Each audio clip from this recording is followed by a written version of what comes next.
Salam saudara-saudara yang diberkati oleh Tuhan, berjumpa kembali bersama dengan saya di channel ini. Bagaimana kabar kita semua? Saya berdoa kabar kita selalu baik-baik saja dan diberkati oleh Tuhan. Dan saya juga tidak lupa menyapa saudara, selamat hari Minggu bagi kita semua. Kiranya damai Kristus melimpah atas kita semua. Dan saya juga tidak lupa berdoa bagi saudara yang sakit, kiranya disembuhkan oleh Tuhan. Saudara yang lemah dikuatkan oleh Tuhan. Saudara yang susah hatinya diberikan Tuhan Yesus penghiburan daripadanya. Amin. Teman-teman sekalian, sebelum kita mengomentari video ini, terlebih dahulu kita tonton cuplikan yang berikut ini. Kalau saya membela sekarang yang dilakukan oleh Palestina lebih kepada kemerdekaan dan isu HAM-nya. Satu aja negara yang konsisten. Pokoknya dari awal sampai akhir dia konsisten aja. Siapa? Israel. Dia konsisten untuk sapu bersih namanya terorisme Hamas dan Hizbullah. Jadi serangan habisan Israel untuk habisi terorisme Hizbullah atau apapun namanya, itu adalah keniscayaan yang sudah lama ada dan sudah lama diprediksi dan tidak pernah berubah. Meskipun Netanyahu pecah sama Benny Gantz, gitu kan, ketika Netanyahu fokus pada sapu bersih Hamas, sedangkan Gantz menuntut negosiasi dari Gaza agar bisa fokus, yang mental siapa? Benny Gantz. Jadi aspek tambahannya juga adalah mencuat gerakan separatisme Galilea. Ini imbas warga provinsi Israel Utara yang kerap menjadi korban serangan Hizbullah. Karenanya, menurut saya, dari pandangan Israel, bukan pandangan seorang Koni Bakri ya, dari Israelnya nih, semua serangan Israel ke Lebanon lah atau kemanapun itu adalah bentuk konsistensi dari pemerintahan Netanyahu dan Israel dalam menegakkan kedaulatan negara sebagai keharusan dalam menghadapi berbagai ancaman teroris di selatan oleh Hamas, di utara oleh Hizbullah gitu loh. Nah, intinya sekarang apa? Kita bisa lihat, misalnya pada saat perang tadi disebutkan bagaimana perang itu terjadi, kita lihat Kamala Harris. Kamala Harris langsung bilang, untuk menghadapi terorisme Hamas, Israel perlu mengambil tindakan mandiri. We must stand with Israel. Itu statementnya Kamala Harris. Kemudian bagaimana segala tindakan Israel menjadi polemik global adalah, ya menurut saya adalah standar ganda yang dimainkan oleh Biden dan Harris. Jadi intinya adalah, di sini orang lain berubah-berubah, Israel nggak pernah berubah. Uni Eropa yang kita masuk. Uni Eropa dan rezim demokrat Amerika Serikat tidak melakukan langkah nyata. Coba, langkah Israel merealisasikan serangan ke Lebanon untuk habisi teroris Hizbullah itu adalah tindakan nyata membatasi ruangan gerak teroris Hizbullah. Lebanon ini jalan Perancis. Harusnya dia harusnya Perancis itu bisa ikut membatasi apapun yang dilakukan oleh Hizbullah kalau dia mau ikut-ikut. Tapi kenapa tidak? Apa yang terjadi? Kenapa Perancis diam-diam saja padahal dia pernah menyiapkan atau pernah meninggalkan apa yang saya sebut luka lama gitu, luka yang membuat masalah ini terjadi. Saya mesti ulang ini berapa kali ya. Masalahnya menjadi rumit menurut saya ada 3 hal. Satu, deklarasi Balfour 1917 ketika Inggris mengendalikan Palestina berdasarkan mandatnya mendukung pembentukan rumah nasional bagi bangsa Yahudi. Artinya Inggris terlibat. 2, perjanjian Sykes-Picot 1916. Inggris Prancis diam-diam nih bagi-bagi di tanah Kesultanan Utsmaniyah melalui perjanjian Sykes-Picot, sehingga itu menimbulkan perbatasan buatan dan itu menimbulkan tens di dalam kalangan Arab sendiri di sana. Karena Sulaiman Sulaiman nggak pernah melakukan itu. Perang Arab Israel 48 yang membuat menarikan Inggris dari Palestina pada tahun 1948, dan ini kemudian menjadikan deklarasi negara Israel yang langsung menyebabkan konflik dengan negara Arab. So the history is there, the komplikasi is there. Sekarang posisi Indonesia di mana? Kita nih bahas ini untuk apa sih? Ya kan? Indonesia ini kan ajaibnya nggak punya hubungan diplomatik. Kalau saya bilang suruh buka hubungan diplomatik pada marah, dikira saya pro Israel. Padahal yang saya bilang begini, kalau negara nggak punya hubungan diplomatik, dia itu pasti punya kesulitan dengan negara yang punya hubungan diplomatik. Itu udah pasti. Beda banget tuh. Kalau sama ya semua orang nggak usah buka hubungan diplomatik. Kerugiannya, keterlibatan politiknya di kompleks. Potensi ketegangan pasti terjadi jika ada konflik. Lalu akan tergantung pada negara lain untuk bisa bicara. Karena dia udah nggak bisa hubungan langsung kan. Kemudian biaya diplomatik jadi tinggi, mesti terbang ke sana kemari, mesti lari ke sana kemari gitu. Kemudian tantangan dalam menjaga negosiasi bilateral jadi berat. Padahal kalau kita bagi core issue ya, antara core issue left side nih, kalau kita bagi left side itu core issue dan right issue adalah corresponding UN solution, which is Indonesia has to be there, ya kan? Satu, core issue-nya itu adalah territorial dispute and borders. Oke? Di UN yang dia bicara balance, mediation and diplomacy. Di core issue di kiri Palestina statehood. Di kanan adalah support the two-state solution. Yang di kiri bicara tentang Israel settlement, yang di sini bicara tentang settlement freeze atau moratorium. Yang di sini bicara tentang compensation right of return for refugee, di sini adalah compromise of refugee return. Yang di sini security concern, yang di sini security garansi. Yang di sini humanitarian crisis of Gaza, di sini humanitarian aid and support for Gaza. So it's very complicated. Di tengah kita berdebat antara kita mau bereskan yang left side issue itu dengan yang right side issue, yang which is menurut saya karena kita tidak punya hubungan diplomatik lebih kepada UN solution gitu kan, kita nggak punya cukup tenaga gitu. Karena tadi kita menjadi rumit. Saya udah pernah bilang kalau memang mau kita potong aja. Ada 2 jalur penting yang bisa lakukan. Adalah mendorong PBB melakukan mediasi seimbang. Kalau itu nggak bisa, kita nih Indonesia gitu bisa mendorong. Udah pernah saya sampaikan, bicaralah minta Inggris dan Prancis itu turun tangan, jangan tenang-tenang aja di dalam pangkuan pura-pura nggak ngerti, pura-pura bego. Ini peninggalan mereka gitu. Dan yang paling terakhir ya, ini saya emang bingung loh, kenapa ya waktu Rusia perang terhadap Ukraina dengan apapun alasan Rusia digempur oleh NATO dengan mendekatnya kepada semakin ke Ukraina, kita tuh semua terdiam. Rusia itu dikenakan sanksi, oke? Rusia itu adalah the world most sanctioned countries in the world. Rusia, kedua disusul Iran, disusul Syria, North Korea, Venezuela, Myanmar, dan Kuba. Itu negara-negara terbesar kena sanksi. Rusia itu sekitar 6 ribuan, 8 ribu sekarang mungkin saksinya. Iran sekitar 4 ribuan, 3.600, oke? Kenapa tidak ada negara, termasuk Amerika, termasuk Indonesia, melakukan, hey, Israel ini mesti dihukumnya bukan apa-apa, sanksi aja dulu dia. Sanksinya apa? Contoh, Rusia apa yang dialami? Dia designated person. Dari mulai Presiden Putin, lingkaran 1 Presiden Putin, lingkaran 1,5 Presiden Putin, lingkaran 2 mungkin Presiden Putin, sudah di-ban. Hartanya di luar negeri dirampas, apa hak-haknya dihilangkan, dia nggak boleh terbang ke negara-negara itu. Lalu apa? Masalah oil exploration and production dimasalahkan. Kita cari kekuatan Israel apa? Misalnya teknologi. Harusnya kita masalahkan itu. Gitu.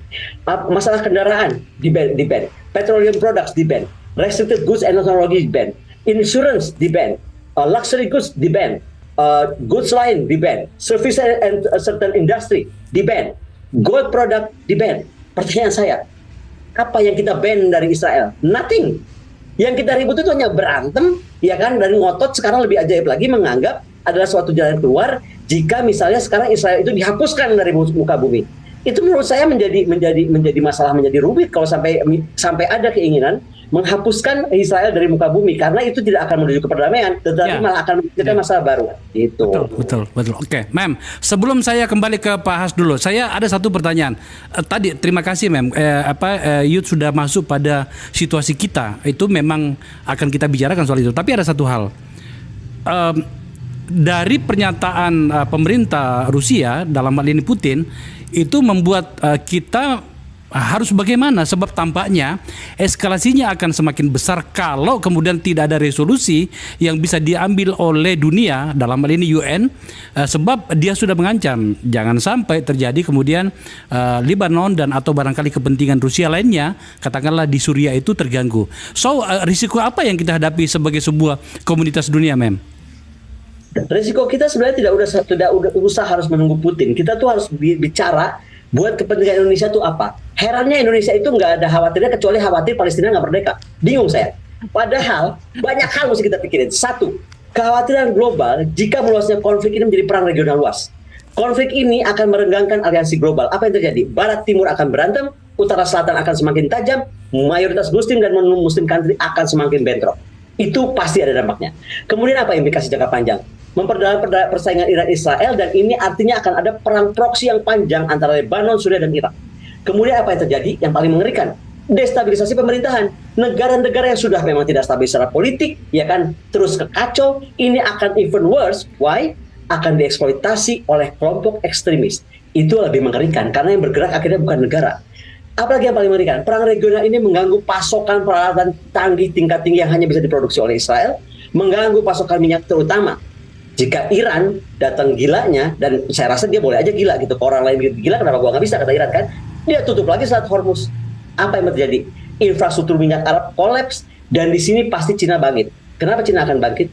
Karena BRI itu sangat related ke sana. Jadi bukan saja Putin, di sini akan presidensi akan turun karena dia merasa wow, ini sudah saatnya Cina turun tangan. So it's very complex. Jadi jangan tunggu Putin, jangan tunggu tunggu nih apa yang akan terjadi kepada Indonesia kena spillover ini, karena yang paling mengerikan ini adalah sekarang perlakuan. Coba kita lihat negara-negara Arab ya kan, mereka ini kan juga lucu. Sejak serangan Iran ke Israel, negara Sunni ini berbatasan dengan Israel menutup ruang udara, dia bentengnya Israel, kata ya kan, dari serangan Iran. Jadi dia yang sayang-sayangin Israel, jangan sampai kena kesalahan Iran. Tapi kemudian membuka kembali ruang udara, mengizinkan Israel melakukan serangan balasan ke situs nuklir Iran di Isfahan. Kemudian Sunni memilih satukan barisan dengan Syiah, ini akan perang meluas. Sampai Sunni bersatu dengan Syiah nih, perang itu meluas. Uni Eropa kena, Asia Utara kena, Asia Tengah kena, Asia Selatan kena, Asia Barat Daya kena, Asia Tenggara, Indonesia tercinta pasti kena, Amerika dan sebagainya kena. Nah, menanggapi ini semua, coba kita lihat. Saudi dan sejumlah negara Sunni ngomongnya apa? Dorong aspek kemanusiaan. Indonesia apa? Dorong aspek kemanusiaan. Palestina harus merdeka. What? Tahu nggak apa? Agresi, tapi yang kita mesti baca apa? Dengan kita hanya ngomong itu, agresivitas Israel pertahankan kedaulatan dan terorisme Hamas dari Hizbullah itu menjadi satu tindakan yang nyata dan harus bagi setiap negara. Kita nggak bilang soal itu jadi masalah besar. Dan kalaupun kita mau ngomong, kita siapa? Kita nggak punya hubungan diplomatik, kita nggak ngakuin Israel sebagai negara.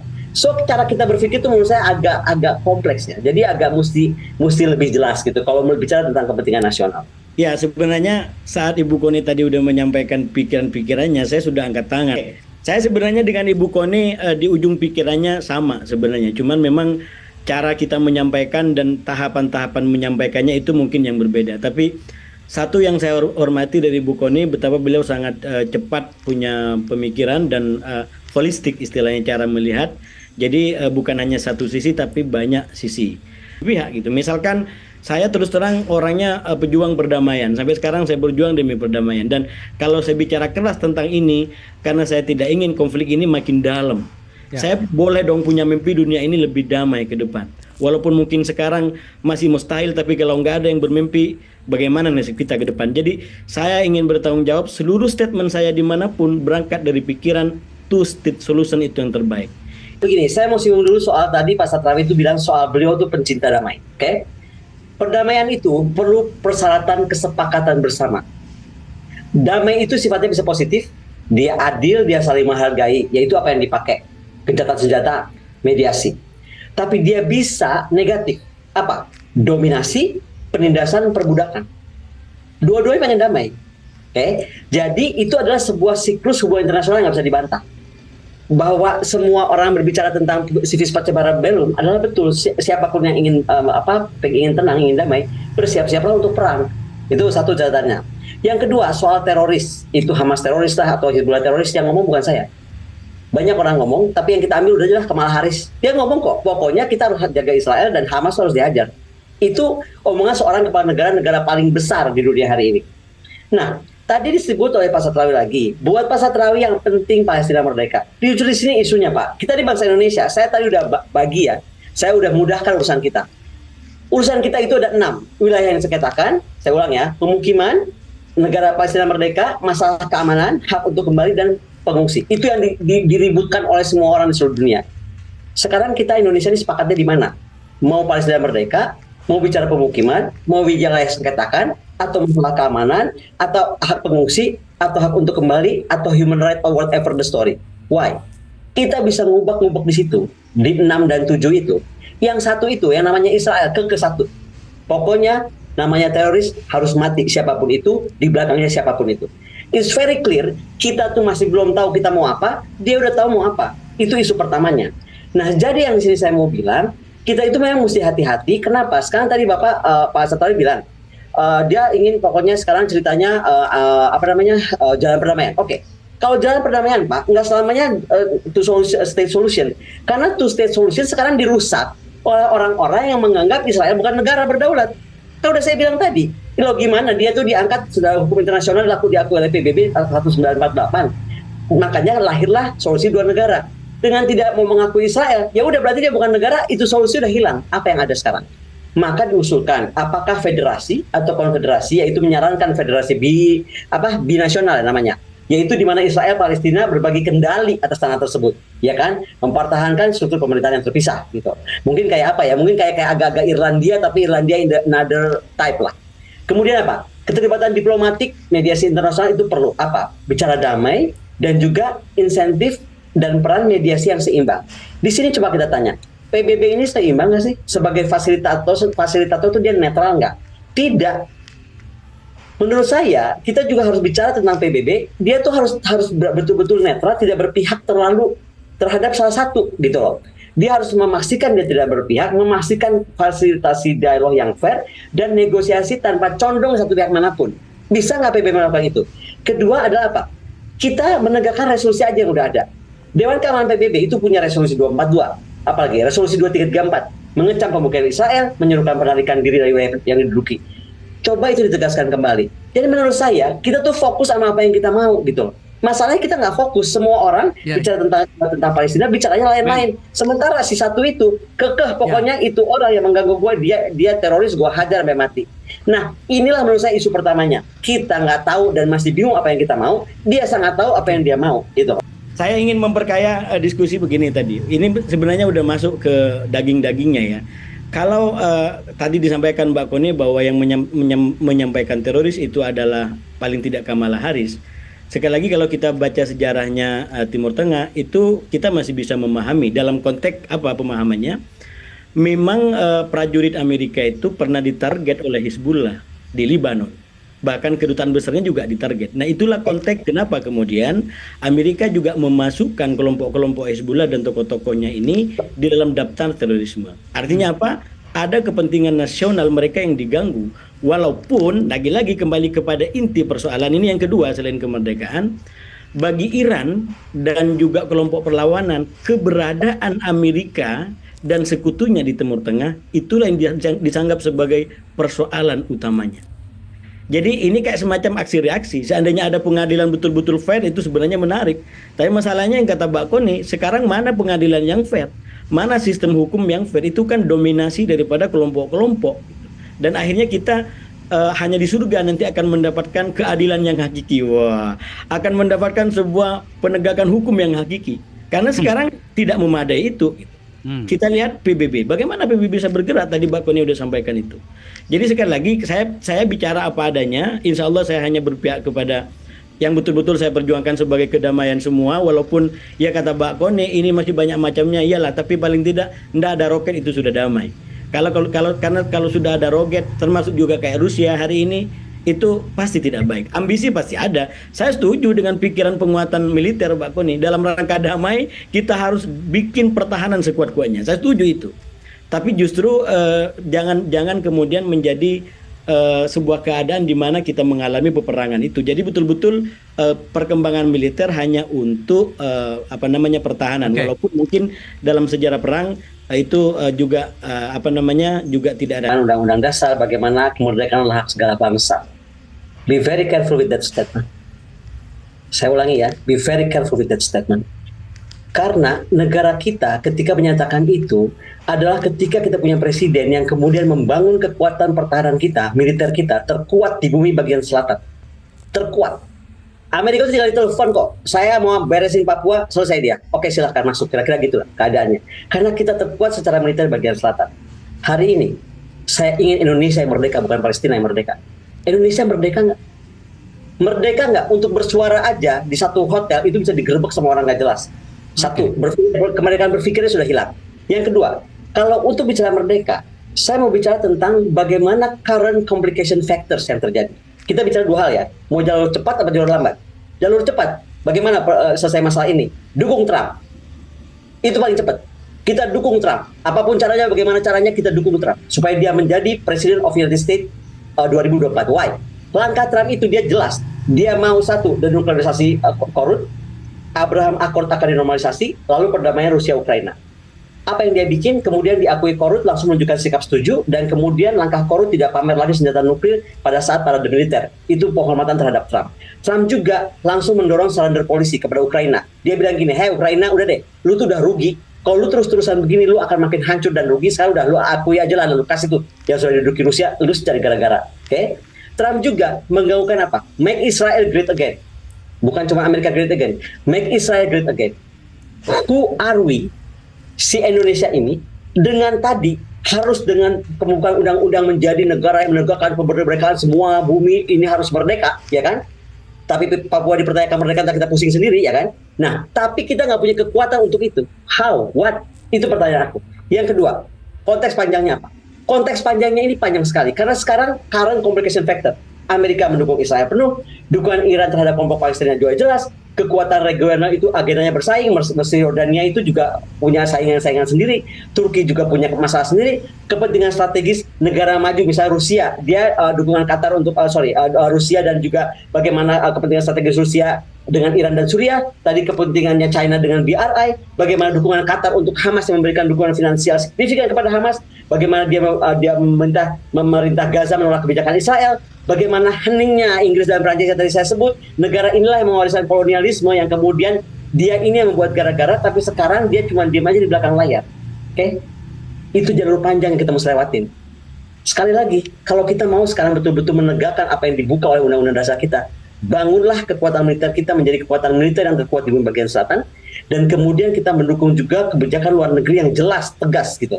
Karena apa? Jangan sampai kebijakan luar negeri kita tuh malah dibaca orang jadi bingung, dia maunya apa? Ceritanya memerdekakan Palestina, buku hubungan diplomatik nggak mau. Dikira kalau buka hubungan diplomatik itu seolah-olah saya berbaik-baik kepada Israel. No, saya ingin kita itu punya keterangan yang jelas, kemampuan berpikir yang jelas, pemahaman yang jelas tentang masalah apa di antara mereka. Yang seperti tadi saya bilang, ini di kubu kita ini, di kubu yang kiri, core kiri ini berbeda dengan core kanan. Dan karena kita tidak punya hubungan diplomatik, kita hanya bisa ada di core kanan, nggak bisa masuk ke core kiri. Itu aja mesti jelas dulu, gitu loh Pak Akbar. Jadi jangan sampai kemana-mana dan meluas. Tetapi sekali lagi, kalau Pak Satrawi mendukung kemerdekaan Palestina, saya mendukung kemerdekaan Indonesia. Kembalikan Indonesia yang merdeka, di mana para akademisi bisa berpikir, bisa berbicara dengan bebas, dengan tegas, tanpa diintimidasi. Itu kemerdekaan nomor 1. Itu dia saudara video cuplikan yang baru saja kita tonton tadi videonya.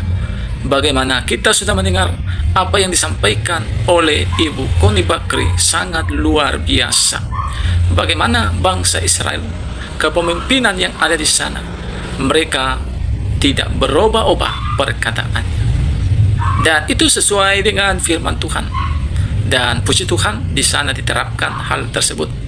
Bagaimana ketika pemimpin dan juga peraturan yang sudah disampaikan di sana bahwa teror harus dimusnahkan, dan betul itu dilakukan dan dikerjakan di sana, sehingga kita melihat HAMAS pemimpinnya dan yang baru-baru ini juga Yahya Sinwar, mereka basmi habis-habisan. Karena apa? Mereka apa yang mereka katakan, mereka berkomitmen dan melakukannya. Lalu bagaimana kita dengan orang-orang Indonesia? Bagaimana dengan NKRI? Apakah kita komitmen? Apakah perkataan kita, undang-undang yang sudah dilakukan, berubah-ubah atau tidak? Bagaimana sudah dikatakan, katakan saja seperti orang-orang Kristen yang begitu sering mengalami kendala dalam beribadah. Contohnya, ketika orang Kristen beribadah, banyak serangan-serangan dan banyak pembubaran gereja. Orang-orang Kristen diganggu dengan alasan tidak ada izin dan lain-lain sebagainya. Bagaimana tanggapan pemerintah terhadap hal ini? Apakah mereka membersihkan oknum-oknum kadrun yang sengaja mengganggu orang Kristen beribadah? Nah, kita melihat bagaimana banyak orang-orang yang bukan hanya mengganggu orang Kristen beribadah, tapi juga menghina Tuhan orang Kristen, dibiarkan berkeliaran begitu saja. Itu sebabnya banyak muncul penghujat-penghujat di Indonesia yang menghina agama orang lain, menghina Tuhan orang lain. Tetapi pemerintah seolah-olah diam akan hal itu. Sehingga apa terjadi? Kita melihat Israel diberkati oleh Tuhan. Dari sana datang suatu kecanggihan. Dari sana datang orang-orang hebat, penemu-penemu lampu, penemu-penemu kecanggihan, penemu-penemu hal-hal yang luar biasa. Kenapa? Karena di sana mereka sungguh-sungguh melakukan hukum itu dengan baik. Kita berharap di Indonesia juga hal yang sama terjadi. Hukum itu ditegakkan. Ya, jangan hanya orang-orang Kristen yang menjadi orang-orang yang terdahulu dihukum.